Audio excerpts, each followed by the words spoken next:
네, 안녕하세요. 청년설전 시청자 여러분, 더불어민주당 박성민입니다. 네, 국민의힘의 백경훈입니다. 벌써 이번 10번째입니다. 청년설전. 네, 벌써 10회 맞죠? 저희가 지금 찍고 있는 이게 10회인데 그럼 벌써 저희가 10번이나 만나서 다양한 주제로 한 달에 한 번씩 여러분들을 찾아뵀던 것 같습니다. 그래서 저희가 지금까지는 뭔가 이제 특정한 주제를 가지고 토론을 하거나 좀 중점적인 이야기를 나누는 시간을 가졌는데 오늘은 이제 여러분께서 그동안 여러 가지 주제로 저희가 논의했던 내용에 대해서 댓글을 또 많이 달아주셨어요. 그래서 그 댓글 중에 몇 개를 좀 추려서 다시 짚어볼 부분은 짚어보고 그때 영상을 찍을 때랑 지금 영상을 찍을 때 그리고 앞으로의 그 관련한 주제가 어떻게 돌아가게 될지 이런 부분들을 좀 총망라해보는 시간을 오늘 갖게 되지 않을까 생각합니다. 그래도 청년설전에서는 그래도 다른 방송들과 다르게 이렇게 일방적으로 전달하는 게 아니라 저희가 일일이 그 댓글들을 다 봅니다.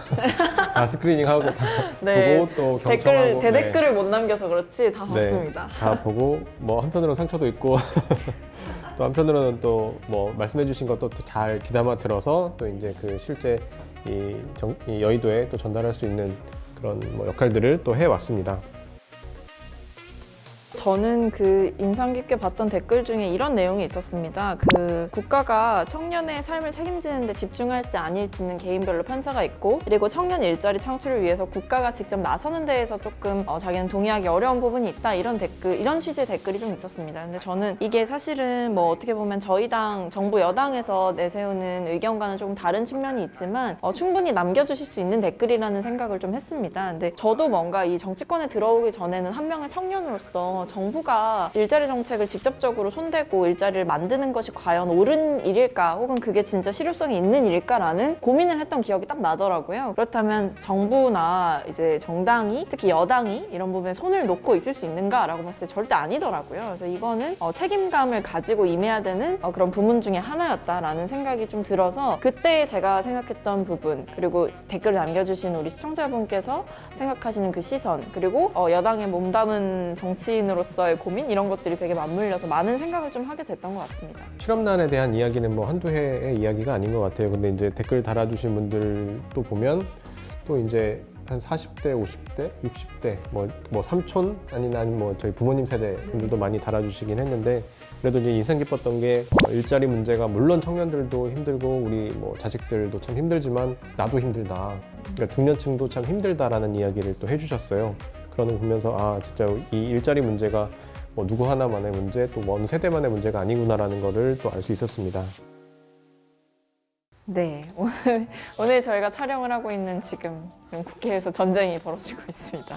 네, 지금 아마 이제 야당에선 필리버스터를 예고를 한 상태이고 저희는 법사위 전체 회의를 통과한 공수처법이 이제 상정이 본회의에 되어 있죠. 그래서 필리버스터가 이제 야당에게 주어진 그 권한을 야당이 온전히 사용하고 난 뒤에 아마 처리가 바로 될 것으로 그 수순을 예상을 하고 있는데 사실 참 길었어요. 120 며칠 동안 이 공수처에 대해서 계속해서 얘기를 해왔고 사실 공수처라는 그 담론에 대해서는 뭐 저희는 뭐 노무현 정부 때부터 이야기를 해왔던 것들이고 참 길었다라는 생각이 드는 주제이기도 합니다. 아마 국민들께서도 그래서 대체 그놈의 공수처는 언제 설치하는 거냐라고 아마 물으실 정도로 한 달에 한 번씩은 계속 기사가 나갔고 뭐 한 달에 한 번도 아니죠. 그냥 한 달에 그냥 한 30일 내내 한 번씩은 꼭 공수처 언급이 됐었던 그런 좀 치열했던 국회 기억이 떠오르는 것 같아요. 아마 작년에도 이때 뭐 선거법이나 여러 가지 공수처법 통과를 두고 국회에서 아마 엄청난 충돌이 있었던 것으로 기억을 하는데 아마 올해도 지금 계속해서 치열한 충돌이 있는 것 같습니다.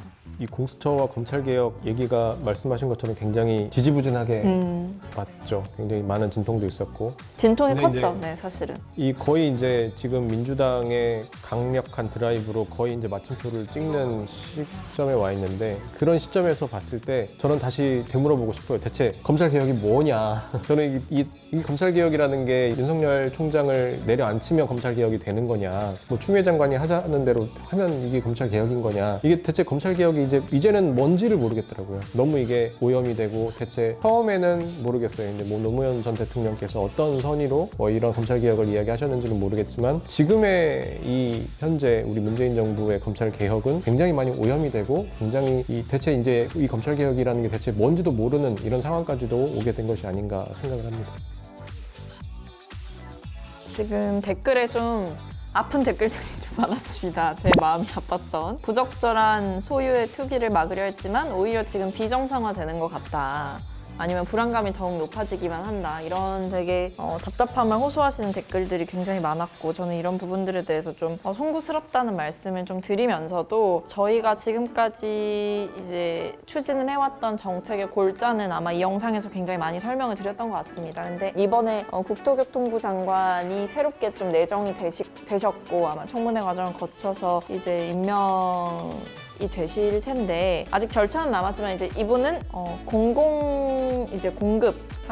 사업을 좀 많이 추진을 하시게 될 것 같아요. 그래서 이런 것들이 좀 국민들의 삶에 좀 더 다가갈 수 있는 부동산 정책으로 자리하게 되지 않을까라는 기대를 일단은 좀 가지고 있는 상황입니다. 그리고 동시에 이제 역세권 고밀 개발 같은 경우는 변창흠 후보자께서 굉장히 좀 중점을 두고 주장을 해왔던 주장이기도 하고 실제로 저희가 5.6 대책 때도 수도권의 주택 공급을 이제 기반으로 해서 강화시켜 나가는 거를 얘기를 하면서 이미 역세권에서 이제 고밀도를 개발하는 얘기들을 좀 했었습니다. 그래서 도심이나 이제 도심 역세권 이런 쪽에 파격적인 용적률을 주고 허용해주고 이런 부분에서 임대주택뿐만 아니라 분양주택까지도 공급을 해야 된다라는 게 이제 변 후보자의 의견이시더라고요. 근데 물론 이것이 장관이 되셔서 여러 가지 부처랑 협의를 하시면서 진행하시게 될 정책들은 분명히 좀 다르거나 조금 다듬어질 부분이 있겠습니다만 결국에는 지금 혼돈의 부동산 시장이라고 하는 부분에 있어서 이 공급이 좀 안정적으로 이루어지는 것이 굉장히 절대적으로 좀 중요해 보인다라는 것이고 이런 부분에서 저희 정부와 여당이 이제 같이 좀 열심히 노력을 해 나가고 있다라는 말씀을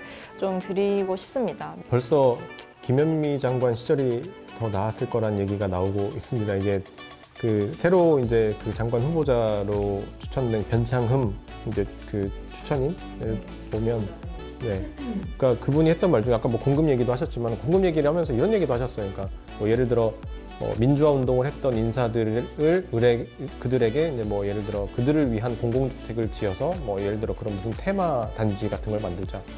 저는 이제 그 발언을 보면서 경악을 금치 않을 수가 없었고 대체 이제 그분들이 이야기하는 민주화 운동이라는 게 대체 얼마나 대단한 것이길래 이렇게 이 부동산 시장, 집값 시장이 이 최전선에서는 굉장히 민감하고 되게 집값 때문에 피말라 하는 사람들이 많은데 그런 민주화 운동 인사들을 위한 무슨 테마 단지를 만들자라고 하는 그런 사실 국민들이 들었을 때는 피가 거꾸로 솟을 만한 그런 이야기들을 그 후보자가 했다라는 것을 보면서 경악을 금치 않을 수가 없었고, 그러니까 결국에는 그렇습니다. 그래도 김현미 장관이 물러나면서 그래도 이제 좀 아까 말씀하신 그런 부동산 공급에 대한 대책 이런 것들이 좀 같이 좀 어느 정도 나오지 않을까라고 생각을 했는데 그런 것들이 근데 그 변창흠 후보자의 또 말을 또 빌려보자면 또 재건축에 대한 규제 공급에 대한 규제 이런 것들도 계속 연이어서 메시지를 내시는 것 같은데 그런 측면에서 봤을 때 대체 이분이 이야기하시는 그런 이분이 하고자 하는 그런 부동산 대책이 뭔지 사실 지금까지 나오는 메시지만 봤을 때는 굉장히 좀 우려스러운 게 사실이고요. 이미 이제 정부에서도 거의 30번 가까운 그런 부동산 대책을 내놓았고 이 여느 정권과 비교해 봤을 때에도 가장 가파른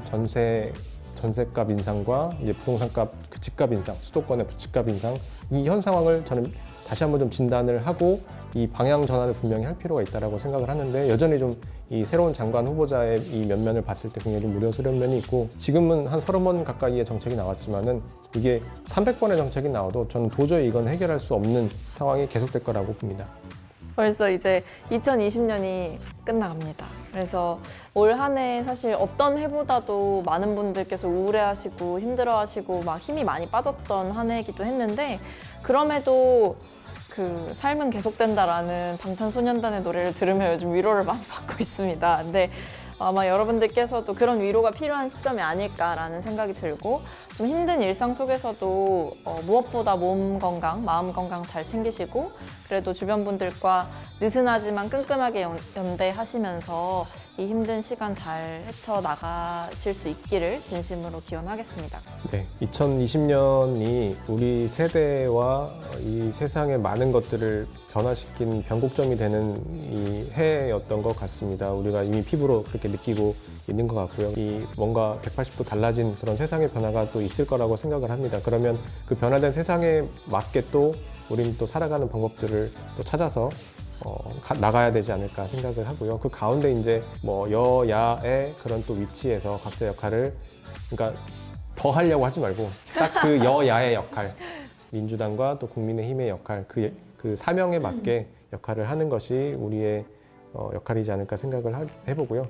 이 또 청년 설자를 아껴주신 분들이 네, 또 앞으로도 이제 이 저희가 제공해드린 정보에 많이 귀 기울여 주시고 또 좋은 선택을 해주시기를 바라겠습니다.